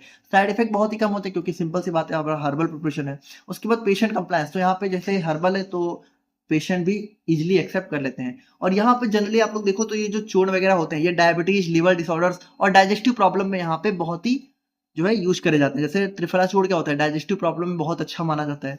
एग्जाम्पल के लिए herbal mixture for diabetes management, ठीक है, तो ये हमारा जो है हो जाता है हर्बल मिक्सचर। उसके बाद नेक्स्ट हम लोग यहाँ पे बात करते हैं, हमारा आता है हर्बल टैबलेट। अब देखो हर्बल टैबलेट का सिंपल सा मतलब ये हमारी वो टैबलेट होंगी जो कि हर्बल इंग्रेडिएंट्स का यूज करके बनाई जाती हैं। बाकी देखो बनाने का तरीका सेम ही होता है, मतलब यहाँ पे भी क्या होता है, सबसे पहले हम लोग यहाँ पे हर्बल ड्रग्स और एक्सीपेंट्स को लेते हैं, उनको वे करते हैं, मतलब उनको वेट करते हैं, फिर यहाँ पे असेंडिंग ऑर्डर में मिक्स करते हैं। असेंडिंग ऑर्डर मतलब देखो जो सबसे ज्यादा जिसका वेट होगा, ठीक है, सबसे ज्यादा जो इंग्रेडिएंट होगा और सबसे ज्यादा जिसका वेट होगा उसको पहले मिक्स करेंगे और फिर धीरे धीरे कम वाले वेट को डालते जाएंगे। फिर यहाँ पे हम लोग क्या करेंगे, इनको ग्रेन्यूल्स के फॉर्म में बनाएंगे। अब देखो थोड़ा बहुत भी अगर आपने टैबलेट फॉर्मुलेशन वाला चैप्टर पढ़ा था, ठीक है, टैबलेट कैसे बनाते हैं, तो वहां पे हमने देखा था कि टैबलेट को कैसे बनाया जाता है। प्रिपरेशन ऑफ टैबलेट में सबसे पहले इसको दो तरीके से बनाया जा सकता है, या तो आप लोग वेट ग्रेन्यूल्स के फॉर्म में बना सकते हो या तो ड्राई ग्रेन्यूल्स के फॉर्म में। दोनों का मेथड अलग अलग होता है। बाकी आप लोग समझो कि हर्बल टैबलेट भी आप लोग बना रहे हो, तो वहां पे भी आप लोग यहाँ पे सबसे पहले क्या करोगे, सबसे पहले आप लोग जो है इनको यहाँ पे ग्रेन्यूल्स के फॉर्म में कन्वर्ट कर लोगे, चाहे वेट चाहे ड्राई ग्रेनुलेशन के थ्रू। बाकी देखिए जब हमारा ग्रेनुलेशन हो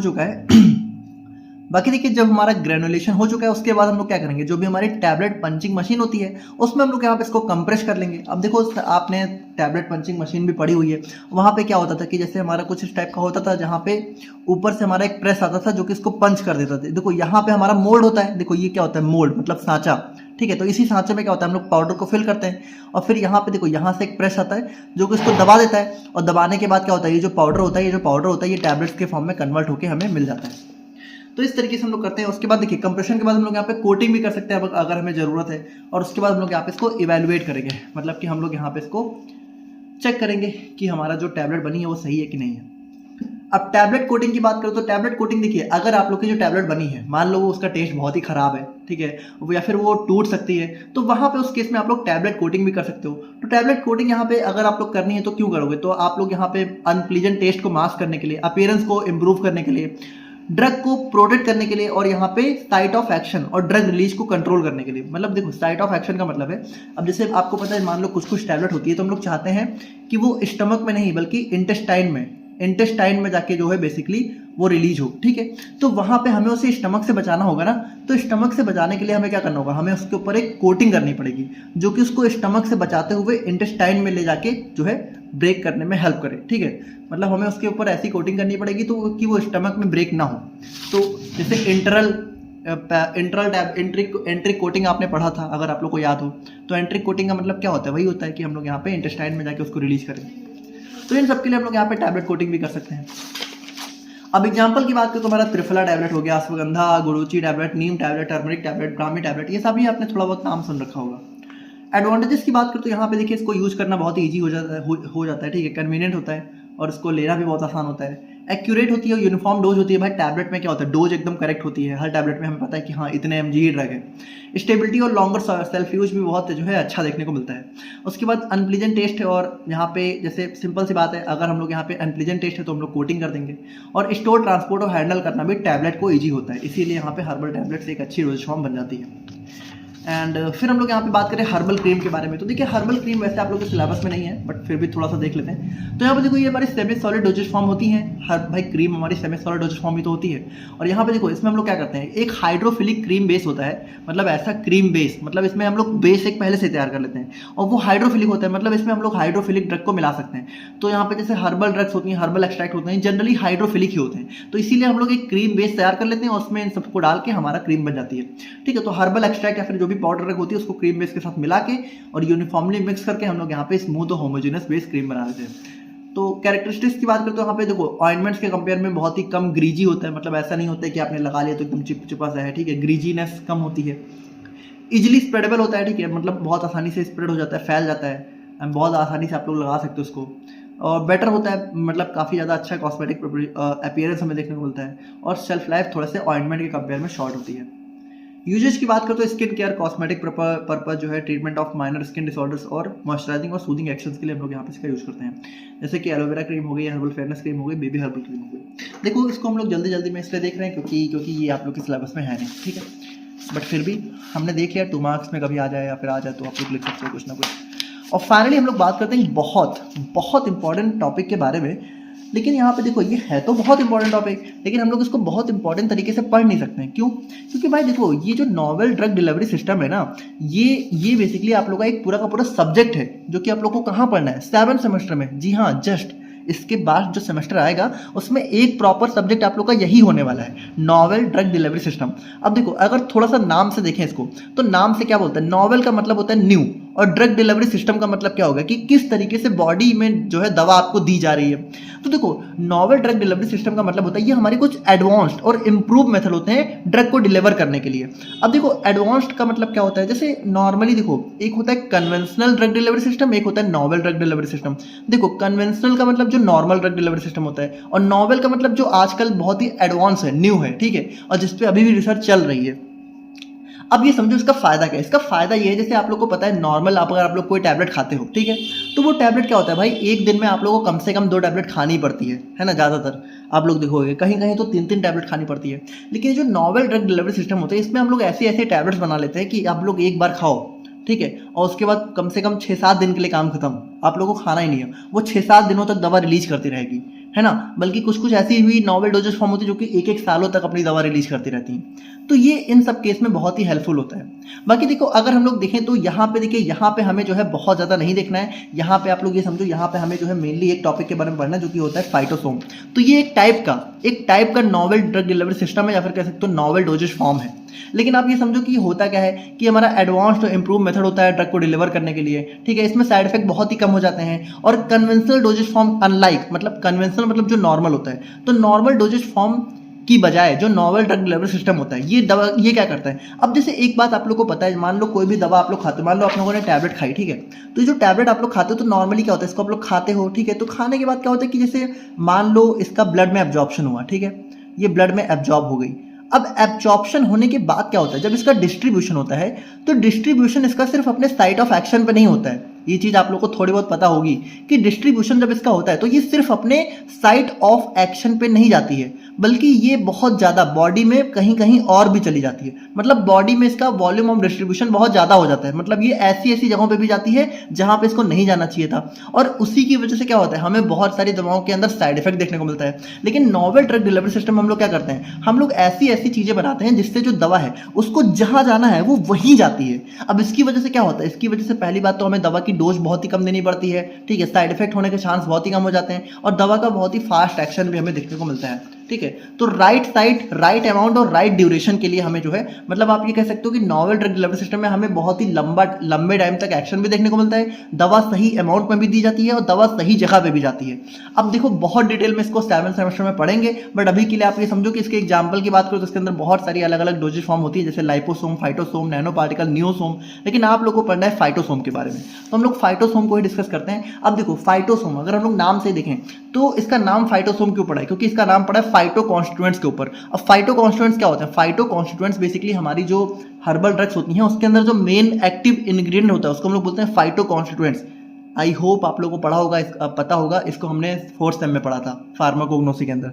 तो यहाँ पे देखो फाइटो कॉन्स्टिट्यूएंट्स का मतलब सिंपली समझो हमारा मेन ड्रग हो गया, ठीक है, मतलब प्लांट्स के अंदर की जो मेन ड्रग हो गई वो हो गई फाइटो कॉन्स्टिट्यूएंट्स। तो अब यहाँ पे फाइटो कॉन्स्टिट्यूएंट्स को सिंपल सी बात समझो, जैसे मान लो प्लांट से हम लोग यहाँ पे कोई हर्बल ड्रग यूज कर रहे हैं, ठीक है, मान लो कोई हर्ब यूज कर रहे हैं, तो हम लोग क्या चाहते हैं, इस हर्ब के अंदर जो मेन एक्टिव ड्रग है या फिर जो एक्टिव इंग्रेडिएंट है, हमें यही तो चाहिए कि भाई यही हमारी बॉडी को लगे, यही हमारी बॉडी को मिले।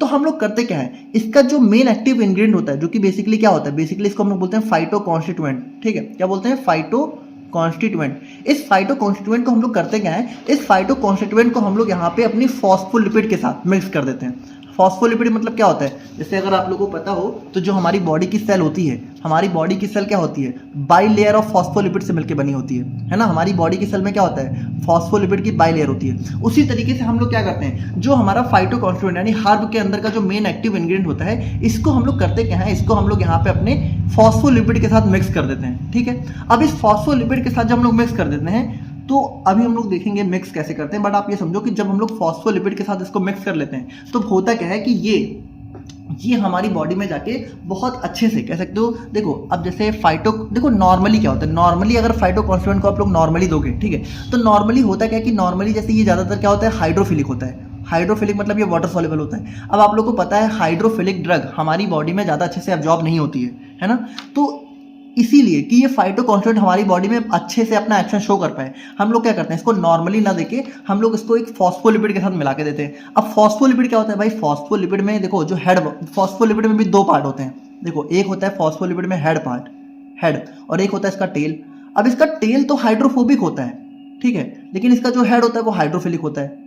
तो अब यहाँ पे देखो ओवरऑल अगर हम लोग बात करें तो ओवरऑल यहाँ पे ये लिपिड सॉल्युबल का काम करता है, ठीक है। तो यहाँ पे ये क्या होता है, जब आप लोग यहाँ पे अपना फाइटोकॉन्स्टिट्यूएंट यानी ड्रग को अपने फॉस्फोलिपिड के साथ मिला देते हो, ठीक है, तो ये फॉस्फोलिपिड क्या होता है, फिर ये बहुत अच्छे से बॉडी में जाके एब्जॉर्ब हो जाता है, ठीक है। तो इसी वजह से क्या होता है कि आप कह सकते हो फाइटोसोम में जब आप लोग दवा देते हो फाइटोसोम के फॉर्म में, तो हमारी दवा काफी अच्छे से बॉडी में जो है एब्जॉर्ब हो जाती है। अब अगर आप लोग देखो कि एक्चुअल में इसका स्ट्रक्चर कैसा दिखता है ना, तो बिल्कुल ऐसा स्ट्रक्चर इसका हमें देखने को मिलता है। तो हाँ बिल्कुल हमारा जो है आप लोग देखोगे तो सेल का स्ट्रक्चर भी हमारा ऐसा ही तो होता है भाई, सेल में बाई लेयर ऑफ फॉस्फोलिपिड होती है, उसी तरीके से फाइटोसोम में भी बाई लेयर ऑफ फॉस्फोलिपिड होती है। लेकिन अब देखो एक चीज समझो, जैसे फाइटोसोम में होता क्या है कि जो जैसे मान लो ये आप लोग को फाइटोसोम दिख रहा है, तो इसमें जो फाइटोकॉन्स्टिट्यूएंट है ये देखो ये कहाँ होता है, ये हमारा इसी हेड पोर्शन के साथ अटैच होता है। देखो ये देखो इसमें फाइटोसोम क्या है, इसमें फॉस्फोलिपिड क्या है, फॉस्फोलिपिड हमारा ये वाला, ठीक है। और ये जो बीच में आप लोगों को ग्रीन कलर का पोर्शन दिख रहा है, ग्रीन कलर का, ये क्या है, ये हमारा फाइटोकॉन्स्टिट्यूएंट है, मतलब यही हमारी ड्रग है। तो बेसिकली होता क्या है कि इसमें हमारी जो ड्रग होती है वो यहाँ पे फॉस्फोलिपिड के हेड पार्ट के साथ अटैच होती है, ठीक है। तो फॉस्फोलिपिड के हेड पार्ट के साथ अटैच करके हम लोग क्या होता है, ड्रग को फाइटोसोम के फॉर्म में बनाते हैं, ठीक है, और फिर इसको हम लोग यहाँ पे बॉडी में देते हैं। तो इस तरीके से यहाँ पे देखिए, इस तरीके से यहाँ पे फाइटोसोम के फॉर्म में हमारी दवा दी जाती है, जो कि एक नॉवेल ड्रग डिलीवरी सिस्टम हो जाता है। क्यों? क्योंकि देखो जब आप लोग फाइटोसोम के फॉर्म में दवा देते हो तो ये दवा जो है बॉडी में बहुत अच्छे से एब्जॉर्ब हो पाती है, ज्यादा से ज्यादा इसका एक्शन हमें देखने को मिलता है, ठीक है। और यहाँ पे देखो होता क्या है कि आप लोग देखोगे, अब इसके बारे में बहुत डिटेल में 7 में पढ़ेंगे, बट आप लोग समझोगे कि यहाँ पे इसका जो है ड्यूरेशन ऑफ एक्शन भी बढ़ जाता है। तो अब देखिए अगर हम लोग थोड़ा सा इसको डिस्कस करें तो फाइटोसोम हमारे advance form of herbal drug delivery system है। ये हमारा कॉम्प्लेक्सेज ऑफ नेचुरल एक्टिव फाइटोकॉन्स्टिट्यूएंट और फॉस्फोलिपिड। तो देखो सिंपल सी बात है कि फाइटोसोम में क्या होता है, एक तो हमें देखने को मिलता है हमारा यहाँ पे, ठीक है, एक तो हमारा यहाँ पे देखो जो है देखने को मिलता है हमारा क्या, फॉस्फोलिपिड, और एक हमारे देखो ये हमारा फॉस्फोलिपिड हो गया, और इसी फॉस्फोलिपिड के हेड पोर्शन में हमारी क्या होती है, हमारा ड्रग होता है, ठीक है। मतलब इसी के साथ बेसिकली अटैच होती है, इसके अंदर ऐसे नहीं होती है, ऐसे वैसे तो इसको ऐसे दिखाना चाहिए, बट जनरली हम लोग यहाँ पे इसके अंदर ही दिखा देते हैं, ठीक है।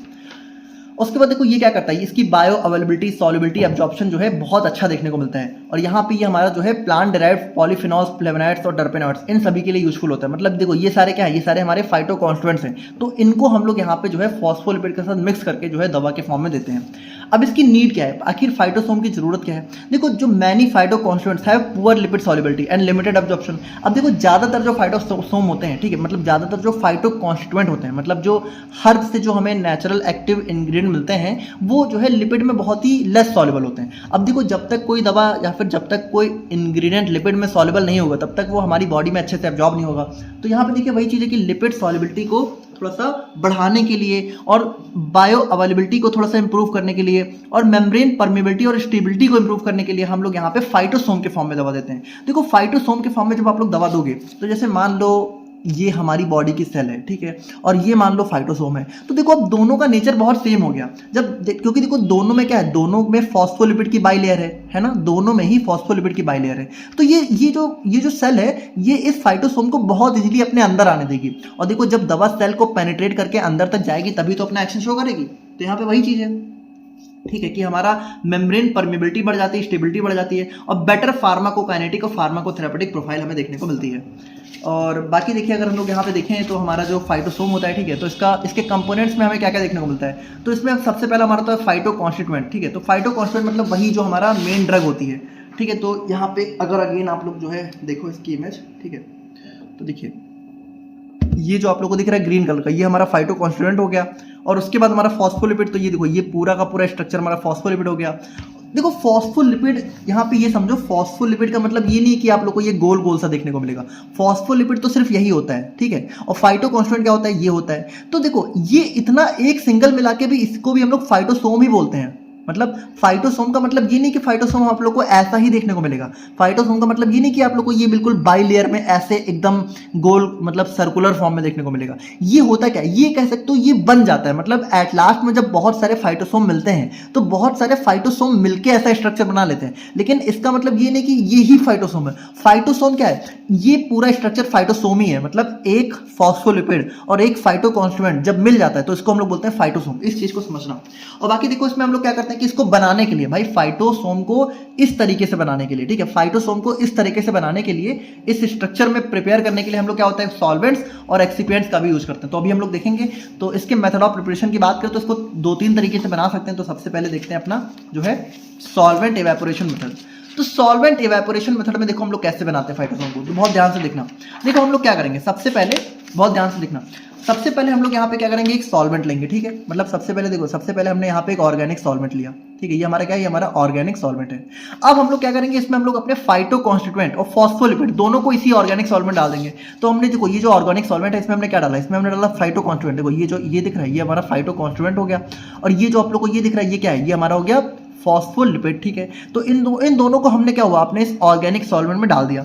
डालने के बाद हम लोग क्या करेंगे, स्टर। तो डालने के बाद हम लोग यहाँ पे एक चम्मच या फिर जो भी कुछ चलाने वाला लेंगे, ठीक है, इसको हिलाने के लिए, और फिर हम लोग यहाँ पे इसको गोल गोल घुमाएंगे, मतलब स्टर करेंगे, ठीक है। और उसके बाद देखो क्या करेंगे, उसके बाद हम लोग यहाँ पे करेंगे सॉल्वेंट को इवेपोरेट। बहुत ध्यान से सुनना, देखो सबसे पहले हमने क्या किया, सबसे पहले हमने सॉल्वेंट लिया, सॉल्वेंट में हमने फाइटो कॉन्स्टिट्यूएंट को डाला, फॉस्फोलिपिड को डाला, इसको हमने स्टर किया।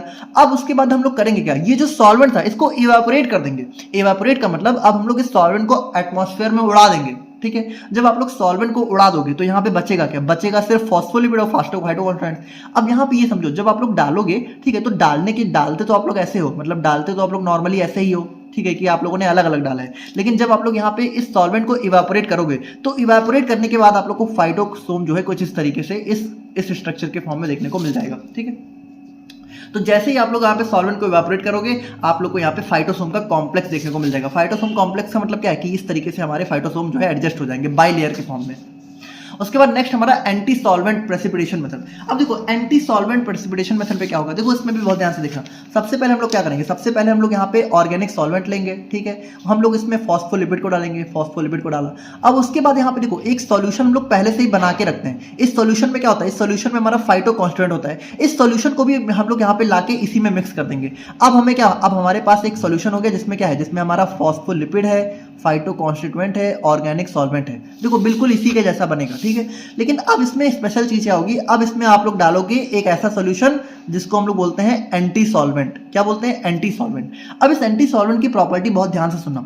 ये एंटी सॉल्वेंट जो आप लोग डालोगे ये इस ऑर्गेनिक सॉल्वेंट में तो सॉल्युबल होगा, मतलब ऑर्गेनिक सॉल्वेंट और एंटी सॉल्वेंट ये दोनों आपस में मिल जाएंगे। लेकिन ये जो फाइटो कॉन्स्टिट्यूएंट है और ये जो फॉस्फोलिपिड है ये दोनों इस एंटी सॉल्वेंट में सॉल्युबल होते ही नहीं है। जब यहाँ पे देखो, जब ये और ये मिल जाएगा और ये दोनों इसमें सॉल्युबल नहीं होंगे तो ये दोनों होगा क्या, ये दोनों यहाँ पे कह सकते हो ऐसे ऊपर की तरफ आ जाएंगे। मतलब यहाँ पे देखो ये जो फाइटो कॉन्स्टिट्यूएंट है और ये जो हमारा फॉस्फोलिपिड है ये दोनों आपस में कॉम्प्लेक्स बना के इसके ऊपर इकट्ठा हो जाएंगे, ठीक है। और यहाँ पे नीचे क्या है, नीचे हमारा ऑर्गेनिक सॉल्वेंट और एंटी सॉल्वेंट होगा, ठीक है। ये दोनों आपस में मिक्स हो जाएंगे और ये दोनों ऊपर की तरफ आ जाएंगे, ठीक है। तो यहाँ पे देखो जैसे हम लोग एंटी सॉल्वेंट को डालेंगे तो हमारा यहाँ पे जो है ये दोनों ऊपर आ जाएंगे, ठीक है। और यहाँ पे हम लोग क्या करेंगे, हम लोग यहाँ पे इसको फिल्टर करके अपना प्रेसिपिटेट को ऑब्टेन कर लेंगे बेसिकली, ठीक है। मतलब देखो ऊपर आने का मतलब है, देखो ऊपर भी आ सकते हैं, बाकी ये नीचे प्रेसिपिटेट के फॉर्म में भी ऐसे इकट्ठा हो सकते हैं। मतलब आप ये समझो ये जो फॉस्फोलिपिड और फाइटो कॉन्स्टिट्यूएंट का जो मिक्सचर है, कॉम्प्लेक्स है, ये बिल्कुल अलग हो जाएगा। और अलग होने का मतलब क्या है कि हम लोग यहाँ पे उसके बाद इसको फिल्टर कर लेंगे, मतलब जो भी हमारा सॉल्वेंट है इसको हटा देंगे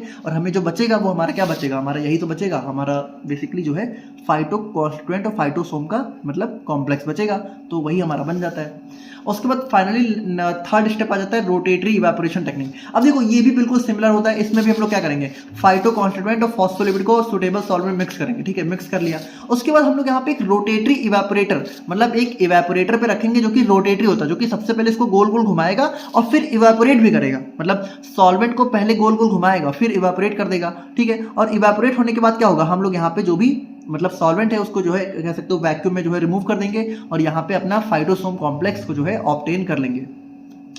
देखो आप लोग समझ पा रहे हो ना, है बहुत ही सिंपल। जैसे इन तीनों स्टेप में ही क्या हो रहा है, इन तीनों स्टेप में ही हम लोग सबसे पहले ले रहे हैं एक ऑर्गेनिक सॉल्वेंट, फिर हम लोग इसमें डाल रहे हैं फाइटो कॉन्स्टिट्यूएंट, फिर हम लोग डाल रहे हैं इसमें फॉस्फोलिपिड, फिर हम लोग क्या कर रहे हैं, फिर हम लोग किसी ना किसी तरह से इस ऑर्गेनिक सॉल्वेंट को इसमें से रिमूव कर दे रहे हैं। जब ऑर्गेनिक सॉल्वेंट आप लोग रिमूव कर दोगे तो इसमें बचेगा क्या, बचेगा इसमें फाइटो कॉन्स्टिट्यूएंट और फॉस्फोलिपिड, ठीक है। तो यहाँ पे ये दोनों बचेंगे, तो यही दोनों तो हमें चाहिए भाई, हमें यही तो चाहिए, यही तो हमारा मिलके फाइटोसोम बनाते हैं, बस सिंपल, यही तो है फाइटोसोम।